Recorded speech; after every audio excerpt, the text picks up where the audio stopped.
especially going up there. Always kind of a tough matchup up there. Why is it such a tough game when it's up there in Cleveland with you guys? Yeah, I think each and every game throughout the league is a tough game. That's why everyone's in the league, if you ask me. And then I think adding it, that it's a division rival, and they have a lot of really good players on their team, really good defense, and they have a lot of pieces on offense as well. Got a lot of respect for the rookie running back, Judy, 44, 85, a lot of those guys. So got some playmakers, and it's the National Football League. You guys feel like you're starting to hit your stride? A lot of people say it's the opponents that you're beating, that they're not as good as the ones you faced earlier, but it seems like you guys are playing better every year. At the end of the day, this is America and it's home of freedom of speech, so everyone is entitled to their own opinion, and at the end of the day, our job is to go out and play the best brand of football that we can do, and that's what we're going to do, and that's what we're focused on. Do you have an opinion? I don't care, really. Yeah. Well, what's the impression most about Mike Green? It seems like he's really starting to affect the passer and the edge back there. Yeah, I got a lot of respect for Mike Green, man. The way he's come in.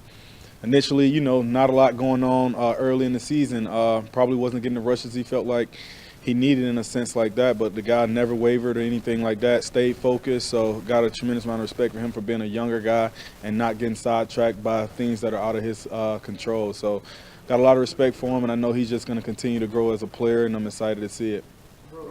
Teddye alongside you, it looks like from the outside that he's now doesn't have to think as much. He's reacting as playing football. Is that what you're seeing alongside him as well? Yeah, absolutely. Honestly, moves looking back, I think at like week 2 or whatever, even though the offense is a little different, Cleveland in a sense right now.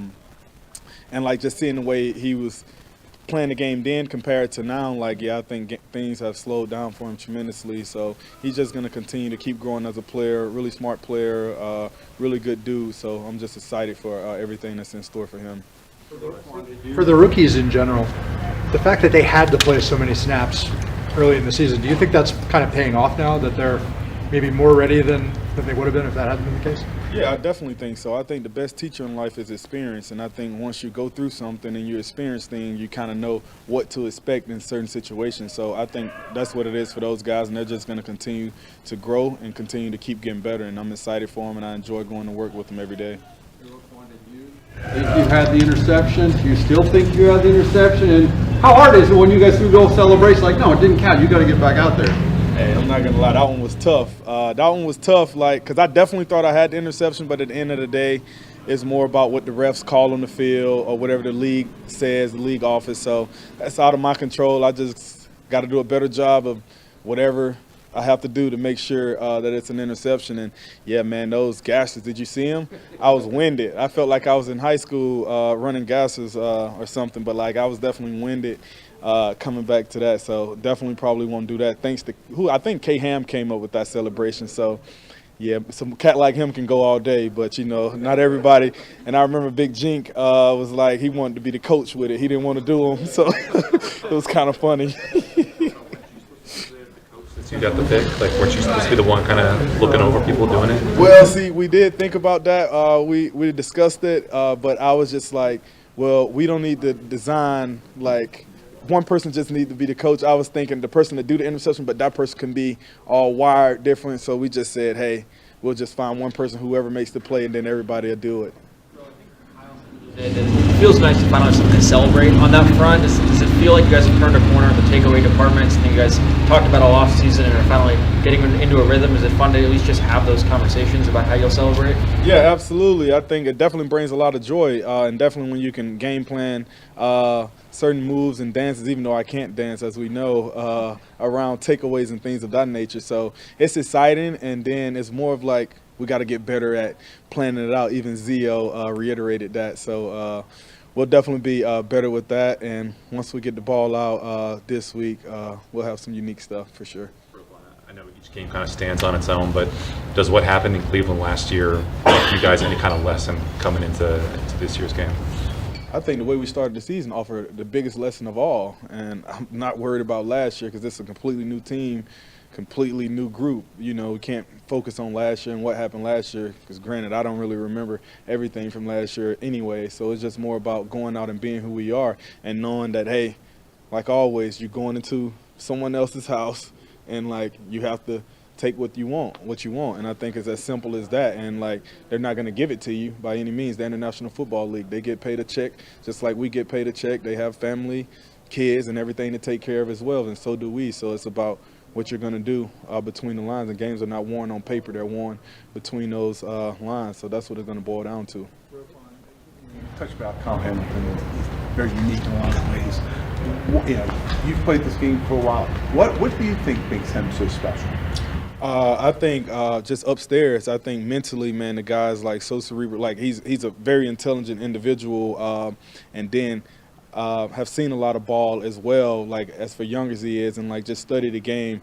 Not like many people. And then I think when you put his God-given ability with that, 6'4", 220, whatever he weighs or whatever like that, and like the way he can move and like put his body in like certain ways, I think it's genetics. Shout out to his mom and pops, like for sure. Like that's something you breed in the lab. So, but yeah, and tremendously, he's a good dude as well. So outside of the field, so just being a good person, I think that matters a lot as well. But just happy that I get to go to war with him week in and week out, and I get to call him a teammate. We joke about the celebrations and stuff, but is there an element when you start talking about those things and planning them out that there's kind of a speak it into existence factor when it comes to that? Yeah, I think so. I think psychologically, I think that definitely has to play a part. But it's like, obviously, we're thinking in our head, we're going to get turnovers. So that's what we're thinking, and that's what we're going to put into motion. And we're going to do everything in our power to make that happen. And, like, when that time comes, we got to make sure we rejoice it and, like, have fun with it, because, like, we know that they don't come all the time. But when they do come, it's crucial. And we know the more that we can get, the better odds we have a chance at winning. And I think that's what it kind of boils down to. You got a little bit of look at Quinshon Judkins week 2. He's much more a feature back for them now. Do you see any differences, or what impresses you about him? Yeah, no, got some respect for that guy for sure. Like, yeah, week 2 had a little appetizer of him. He came in late and got some nice yards as well. But like, yeah, seeing him over the course of the last couple of weeks, the guy runs hard, got a nice jump cut, make guys miss, use the stiff arm a lot. So, you know, respect him as a runner, respect him as a player. But at the end of the day, it's about what we do on defense. So, but respect him. How much the guys up front help you. Travis Jones, has he been playing maybe the best ball of his career over the last few weeks? Have you? Yeah, no, I've got a tremendous amount of respect for Big Trav. Really good dude. And then, yeah, the way he's playing right now, man, he's playing to the standard that he needs to play at, and he's going to continue to do that. And I think he knows that as well, and he's just going to continue to keep getting better and being who he is. And I think once he do that, it makes us a better defense overall. And I know he understands the impact that he have on us as a defense as well. So when he plays at a high level, it allows everyone on the D-line to play at a high level as well. Other guys get one-on-ones, and it obviously frees up the backers and everybody else when the offensive line and people have to make sure he's accounted for. Thanks.